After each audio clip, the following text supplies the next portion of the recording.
I don't think that we can ever have peace with my family unless the truth is out there. Charles and Harry, a king and his son, now gazing at each other, not with the warmth of family bonds, but with a suspicion of adversaries on opposite sides of a battlefield. One side clings to the throne and the honor of the royal legacy. The other pursues personal ambitions and calculated schemes. One strives to uphold the truth. The other is ready to sow seeds of doubt. In the shadows of Clarence House and under the glaring lights of global media, their confrontation erupts like a high-stakes chess game where a single misstep could topple an entire dynasty. Between the ties of father and son and the dignity of a royal lineage, what will be preserved and what will be sacrificed?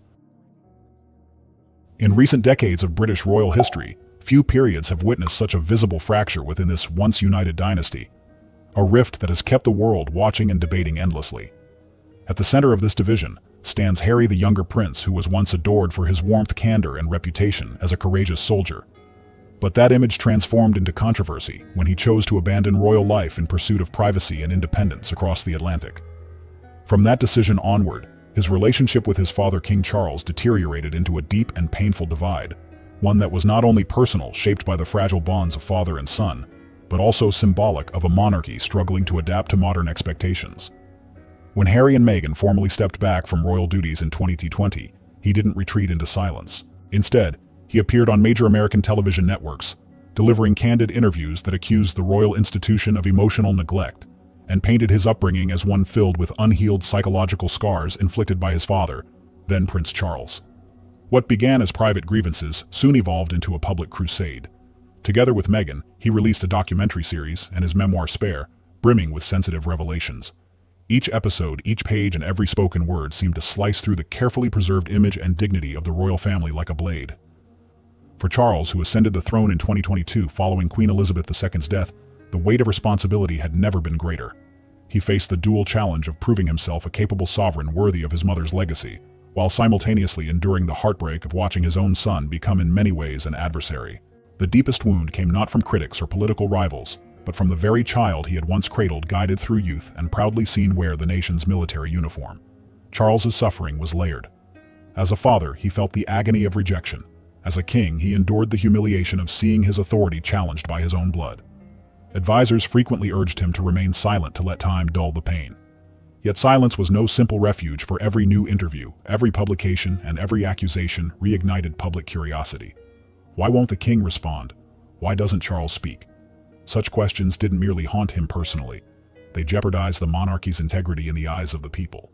Both British and international media relentlessly dissected the father-son conflict, magnifying every allegation from Harry's claim that Charles failed to call him upon Princess Diana's death to portrayals of the monarch as emotionally distant and cold.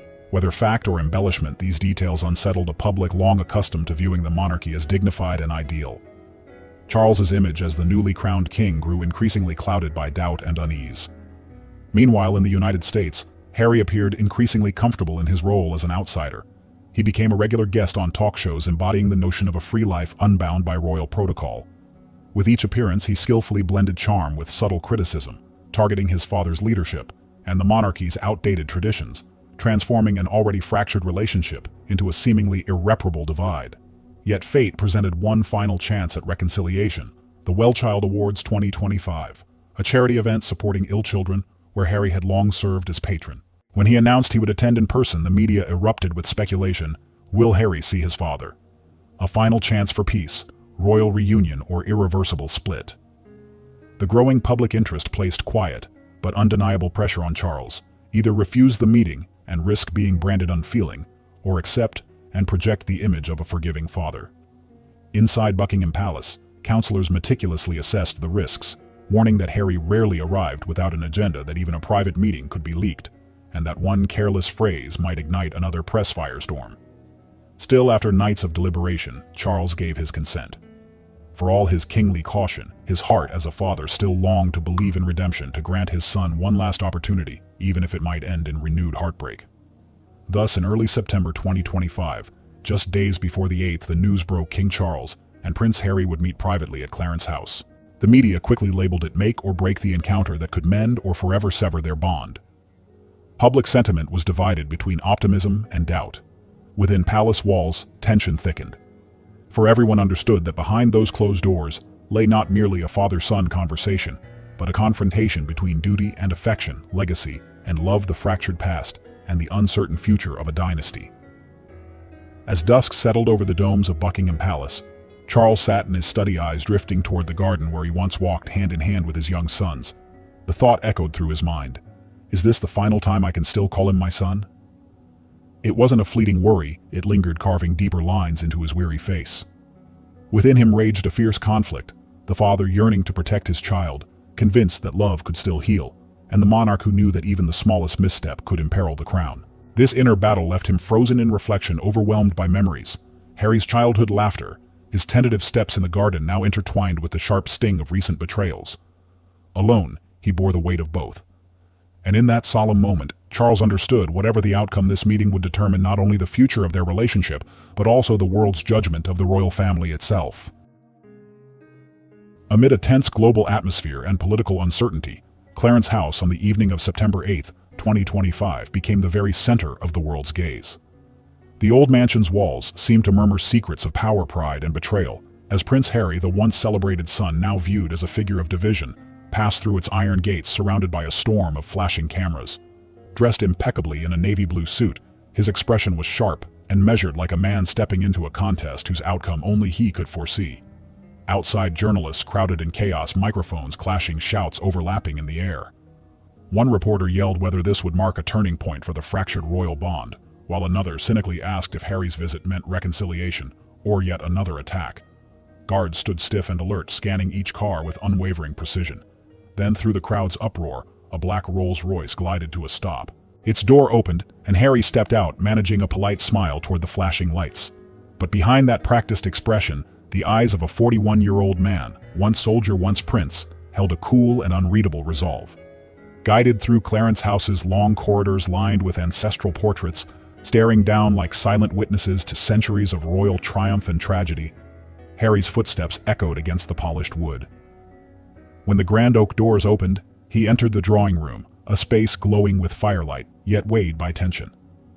A fireplace crackled softly, its amber light flickering across Persian rugs and velvet furnishings. King Charles, now 76, sat in a red armchair, a porcelain cup in hand. His gray suit and blue silk tie projected composure, yet his eyes revealed the exhaustion of a monarch and a father, caught between two irreconcilable duties, love and the crown. Opposite him sat an empty chair, and between them a small wooden table bearing a teapot, and two cups, symbols of a conversation that might heal or destroy. For several long seconds, father and son stared at each other without speaking, the silence almost tangible. Then Charles broke it, his voice calm, but weighted, saying he was glad Harry had come, that the Wellchild Awards mattered deeply, and that Harry's commitment to them had always been admirable. Harry took his seat, straightening his tie, his eyes searching. He replied carefully that he too had wanted this meeting, that it had been far too long. But Charles set down his cup and fixed him with a steady look, saying quietly that they weren't there for pleasantries. Harry gave a faint, knowing smile, his hand brushing the edge of his jacket pocket, where, unbeknownst to his father, a small red light blinked beneath the fabric, a hidden recorder invisible to Charles, but not to the audience, a chilling omen of possible betrayal. Harry began speaking of the past, of Meghan, of William, of how the royal family had treated them. Charles's brow furrowed. His tone remained composed, though sharper now. He said that Harry had made his own choices Charles respected, yet those same words and actions had wounded not just him, but the entire family, the entire nation. Leaning forward, Harry's voice dropped heavy with insinuation. He said his father misunderstood, that he never intended harm, only sought to expose truths. The monarchy had long concealed truths he could no longer ignore. The air thickened. Charles's fingers tightened on the armrest, his self-restraint clear as his tone turned edged with irony. He asked if Harry truly called that truth those twisted recollections and dramatized stories meant to entertain distant audiences. Harry's smirk returned, anger flashing behind it. He countered that Charles dismissed it as distortion. Yet what of Meghan left undefended? What of William's envy, or how the family had pushed them to the margins? Rising from his chair, Charles turned toward the fireplace, his back to Harry, his voice resonating low and firm. He said he had done what he could, protected Harry, protected Meghan, protected all of them. But Harry had walked away, and now stood accusing his own blood. Harry rose too, his voice breaking into a near shout that his father hadn't done enough, that he had allowed the media to tear Meghan apart, allowed William to treat him as expendable that he might be king, but couldn't even govern his own household. Charles spun around his eyes like sharpened steel, advancing a step closer. His words came measured but heavy. Do not forget, he said, that though he was king, he was also a father, and nothing hurt more than watching his son turn the royal name into the world's spectacle. Silence fell again, thick and suffocating. Harry stood trembling, his hand gripping the table's edge as the faint red flicker under his jacket grew more visible, still unnoticed by his father. Charles' slowly exhaled voice softening as if in one last attempt at peace. He said he had hoped this meeting would bring understanding, not confrontation, that perhaps inviting Harry had been a mistake. Harry's expression shifted, wavering between fury and regret. He sank back into his chair, his tone dropping almost to a whisper. He didn't want war. He just wanted his father to understand what he had endured. Charles met his gaze, sighing deeply, and asked whether Harry could also understand him, how his words and choices had brought the family to the edge of ruin. The moment reached its quiet peak. Harry lowered his head, his fingers brushing the recorder in his pocket. A faint smile crossed his lips, his thoughts unspoken. This would be evidence, he told himself silently. This would prove who was right and who was wrong. Charles, unaware, rose and indicated the conversation was over. He told Harry he would see him at the Wellchild Awards the next day, urged him to perform his duty with dignity, and to think carefully about the path he was taking. Harry nodded curtly and left the room. The red light beneath his jacket still blinked as he walked down the long corridor. Outside the gates once more, the press surged forward in chaos. Harry slipped into his car, the door shutting firmly behind him. Through the tinted window, his face was calm, yet shrouded in a faint, secretive smile.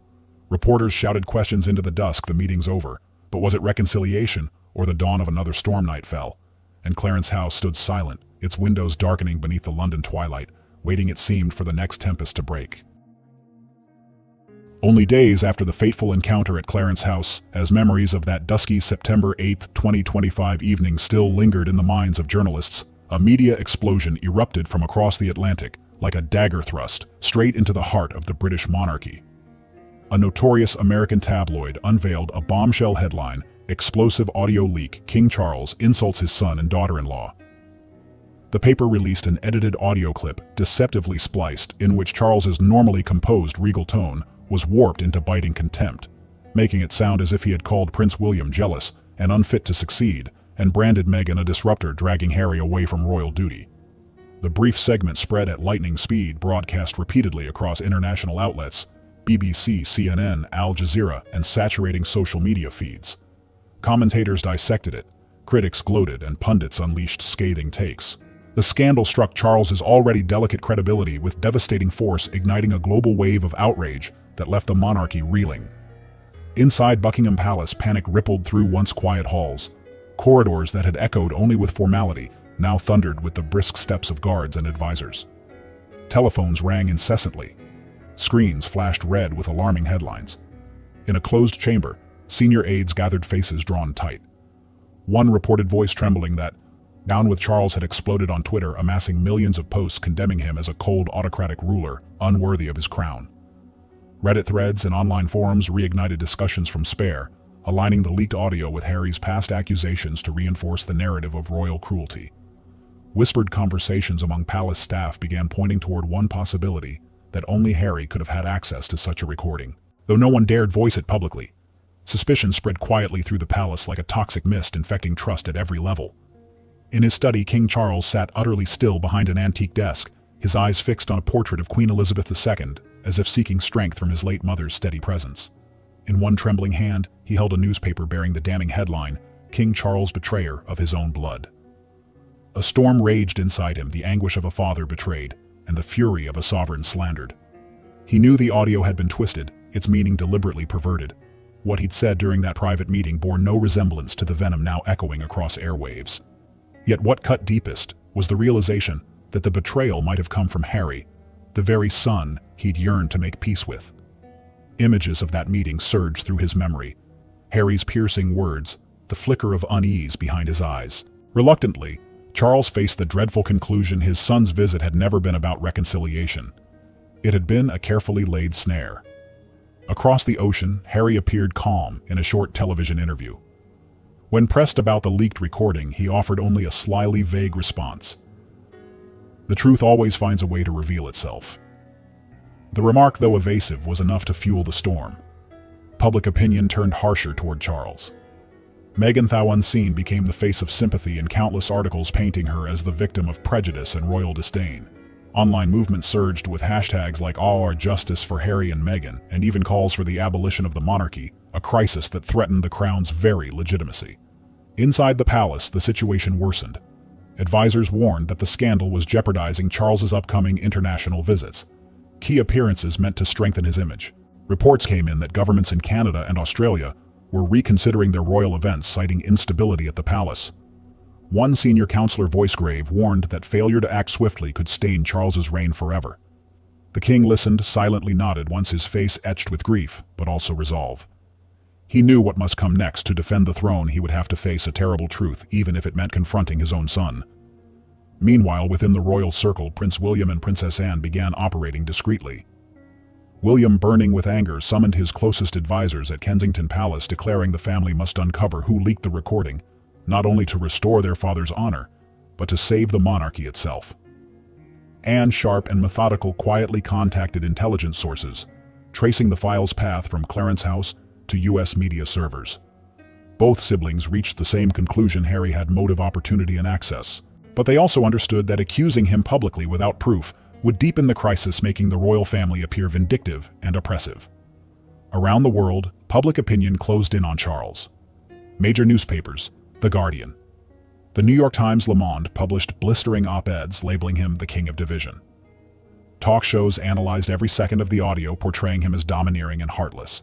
Online conspiracy accounts multiplied, claiming Charles had sidelined Harry to protect William's succession or to stifle a more popular heir. These falsehoods took root, driving Charles's approval ratings to their lowest point since his coronation. Inside Buckingham's war room, trusted aides launched an internal inquiry. Every element of the Clarence House meeting was reviewed: attendees, surveillance footage, and security logs. Then came a revelation. One guard recalled Harry declining a jacket inspection upon arrival, claiming he carried a small personal gift for his father. The detail, though circumstantial, cast a chilling light on earlier suspicions. When told, Charles said nothing. His eyes darkened with quiet acceptance, as if a truth long denied had finally surfaced. He remembered Harry's parting glance, the faint knowing smile, and felt his heart twist. The boy he had once lifted into his arms might now be the man determined to destroy him. The scandal's shockwaves reached beyond the press, unsettling diplomatic relations. World leaders began distancing themselves from the embattled king. In a confidential call, the British Prime Minister urged Charles to issue a statement, warning that continued silence would be read as guilt. The king replied softly but firmly that he would not act rashly, that the truth required patience and proof. Yet as night descended over London, Charles sat alone by the dim firelight, an old family photograph trembling in his hands, Diana's smile, two young sons laughing beside her. In that stillness, he was not a monarch, but a grieving father mourning a bond now seemingly lost forever. But mourning would not save the throne. He knew the time for sorrow had passed. The monarchy itself stood on the edge, and action was his only choice. Outside, the media tempest raged on, while Clarence House, once the setting of fragile hope, had transformed into a silent battlefield where loyalty, love, and betrayal warred unseen.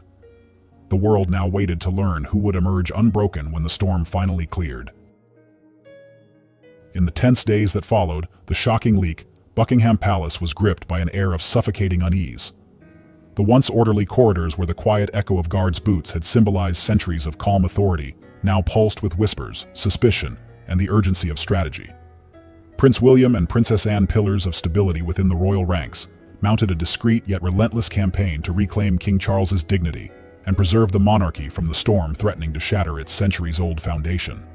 Behind the closed doors of Kensington Palace, William's fury burned beneath his controlled composure. Surrounded by crisis strategists and intelligence consultants, he declared that the origin of the recording must be exposed, not merely to defend his father's honor, but to safeguard the very survival of the monarchy itself. At the same time, Anne, ever perceptive and resolute, reached out to contacts within MI5 and allied agencies, demanding a full forensic analysis, tracing the audio's journey from Clarence House to American tabloids. Days blurred into nights as their investigation pressed forward. Finally, breakthroughs emerged. A former audio technician from a U.S. media company confirmed the leaked clip had been professionally doctored.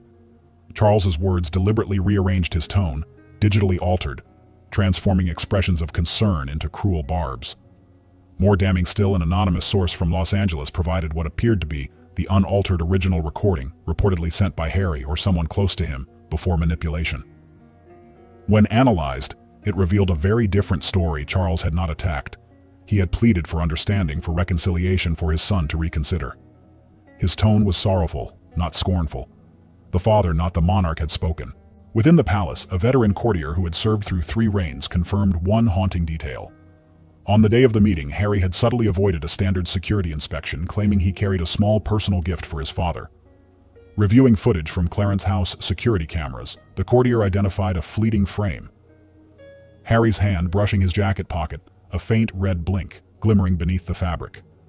The evidence was undeniable. He had concealed a recording device. Combined with the recovered audio, this revelation painted a devastating picture. Harry had not only recorded the conversation, but had engineered the deception that followed, ensuring the edited version would strike at his father's reputation. The discovery enraged William and Anne. Yet even as anger surged, the dilemma was immediate and crushing. How could they use the proof without worsening the royal crisis? To expose it publicly would be to accuse Harry, once cherished by the public, as a traitor. Doing so risked dividing the nation further and branding the royals as vindictive. In his private study, Charles sat alone, the unedited recording playing softly before him. His own voice, calm and paternal, echoed through the room. Hearing it, his heart twisted painfully.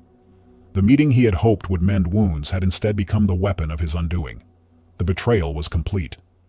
Now he faced a torment no crown could ease: reveal the truth and destroy his son, or remain silent and watch the monarchy crumble. When William and Anne entered with their findings, the weight of choice thickened the air. William's voice trembled with anger as he insisted they had no alternative. If we stay silent, they will keep tearing you apart. Anne, measured but resolute, agreed. The truth had to surface. Harry has placed himself beyond loyalty, she said quietly. This cannot go unanswered. Charles's eyes darkened, shifting from sorrow to steel. In that moment, he remembered his mother's unwavering creed. Queen Elizabeth's lesson, that duty must always rise above blood. Slowly, he stood, his voice low, yet commanding. The truth would be made public. No longer would lies define the throne. The decision broke his heart, but confirmed his kingship. Preparations began immediately for an extraordinary royal press conference, the first of its kind in modern times. Teams of media strategists, legal advisors, and communication experts convened behind locked doors. Every word of the king's address was scrutinized, refined, and tested for clarity and strength. The plan was bold: to release the original unedited audio and prove Charles the victim, not the villain. But warnings came swiftly. His advisors cautioned that revealing it could split the public, some siding with Charles, others with Harry, and could inflame anti-monarchy sentiment. Still, the king was resolute. We face the world with truth, he said firmly, whatever the cost. William and Anne worked quietly in the background, ensuring the evidence remained secure and anticipating Harry's next move, perhaps another interview or a counter-leak. Yet they knew the palace now possessed something stronger than narrative spin: authentic truth. And truth, though painful, was their only defense. As the day of the press conference drew near, tension within Buckingham reached a fever pitch. Staff moved with grim focus, setting the stage, calibrating sound systems, coordinating with international broadcasters from BBC to CNN for a live global transmission. In the dim hours before dawn, Charles sat once again before his mirror, straightening his tie, his reflection etched with resolve. He murmured softly to himself, almost as a vow, I will show them I am not only a father, but a king. The throne will not fall to betrayal. Outside, cameras gathered, lights flared, and the palace gates gleamed under a cold London sky. As the clock neared the appointed hour, the world collectively held its breath. Clarence House, once a place of reconciliation, now stood immortalized as the battleground of truth and treachery, a defining chapter in royal history where honor, loyalty, and bloodline collided in the glare of a watching world. That afternoon, a pale veil of silver cloud draped over London's sky, autumn winds rustling through the trees outside Buckingham Palace, like whispered omens of a reckoning.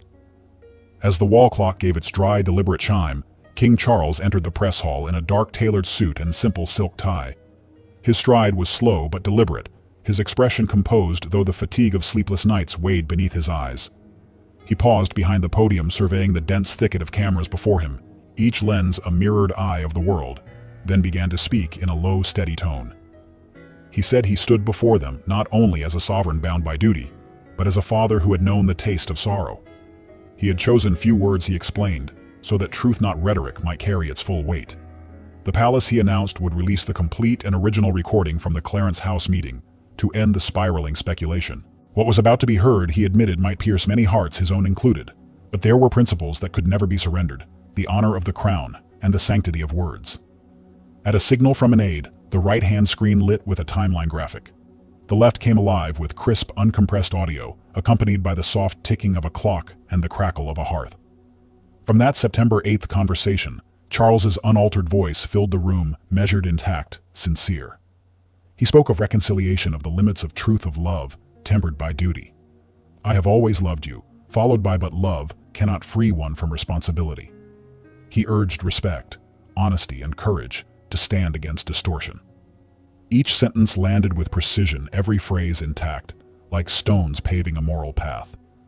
The difference from the doctored version was staggering. What had been turned into daggers now rang as compassion. A hush descended over the hall. A few journalists lowered their eyes. The faint tapping of pens was the only sound. The divide was not merely technical, but moral. When the playback reached the portion discussing a joint statement, subtitles appeared in sync. Charles's words showed him refusing to affirm things that were never said or done, warning that feeding the media spectacle could never substitute for truth. The audio ended. The screen shifted to a slide highlighting traces of manipulation, visible waveform gaps and crossfades, each annotated in red, backed by reports from 2 independent forensic labs. Then came a silent clip from Clarence House security cameras. Harry at the meeting's start, casually adjusting his lapel, his thumb pressing near his pocket. A zoomed still image revealed a faint red glimmer reflected off metal, unmistakably a recording device. The presentation formed a seamless chain of logic, clear even to the untrained eye. A deception had been crafted and unleashed. Charles offered no embellishment, only one quiet statement. He said he had never wished for such disclosure, that the other man on that recording was his son. But when a nation's honor is imperiled, truth must stand above kinship. He urged the public to seek the whole picture, not a cropped fragment. He stepped back slightly. Hands shot up like sparks, and the hall filled with calls of "Your Majesty." A BBC correspondent asked whether the palace was directly accusing Prince Harry. Charles replied with deliberate clarity. He named no one, only presented verified evidence, leaving the matter to legal authorities. His sole purpose, he said, was to protect truth and prevent further harm. An American journalist then asked whether this meant reconciliation was impossible. Charles's response was firm, yet weighted with grief. "The door to a father's heart," he said, "never locks, but the door of royal privilege, bound by oaths of respect, remains closed to those who forsake that code." That line, he added, would not be crossed. Within minutes, global news tickers exploded with updates. Headlines shifted dramatically from "King accused of attacks" to "Palace releases full recording exposes splice manipulation." Veteran analysts compared the clips side by side, pointing out missing breaths, misaligned acoustics, and the absence of the hearth's ambient crackle in the edited track. The blaze of outrage that had engulfed the monarchy began to cool under the steady rain of evidence. On social media, the hashtags #JewerenFullTape and #JewerenContextMatters surged. Influencers and reporters who had condemned Charles hours earlier posted retractions. Some apologized outright. In contrast, Harry's camp fell silent. A U.S. talk show hastily extended him an invitation, but his representative declined with a terse no comment. Paparazzi soon captured him outside a Los Angeles office building, face-tight lips drawn thin. Across the ocean at Windsor, William stepped into a courtyard to thank the palace staff for their tireless work, his expression calm, voice even, but his eyes hard as steel. In the conference's backstage corner, Anne watched the final technical slides, her subtle nod signaling that weeks of relentless effort had not been in vain. As the Q&A drew to a close, Charles returned to the podium for one final declaration, short, clear, and unyielding. The royal family, he said, was not a spectacle for public amusement. Every member was bound by an ancient principle that collective duty and honor outweigh personal ambition. Unauthorized recording, invasion of privacy, and distortion for gain were unforgivable lines. Crossing them meant stepping beyond the light. He did not utter Harry's name, but the gravity in his words left no doubt. The hall fell into a charged silence, broken only by the rhythmic clatter of typing as the world rushed to record history. By nightfall, major broadcasters aired the full context specials. Experts dissected the manipulation, ethicists debated the moral boundaries of journalism. The aftermath came swiftly. Charles's credibility rebounded, an official investigation into the illegal recording commenced, and the royal family, battered but intact, emerged newly unified. William and Anne were quietly hailed as the monarchy's shield, and spine guardians of a legacy under siege. That evening, mist gathered along Buckingham's stone terraces. Golden lamplight streamed through the palace windows where Charles sat once again in solitude, one hand resting on the printed transcript. Occasionally his eyes closed as if listening again to his own unbroken words. He knew the storm was not yet over. Inquiries, consequences, and reckonings would follow. But the world had seen truth unspliced and unedited, and from that moment the scales of judgment began to tip back toward justice. As darkness deepened, Charles rose from his desk and gently closed the folder, sealing what would become a defining chapter of his reign. Moving to the window, he gazed out over the misty courtyard, the distant clop of hooves echoing faintly. There was no longer space for hesitation. What came next would not stem from a father's anguish, but from a king's resolve to defend the sanctity of the throne.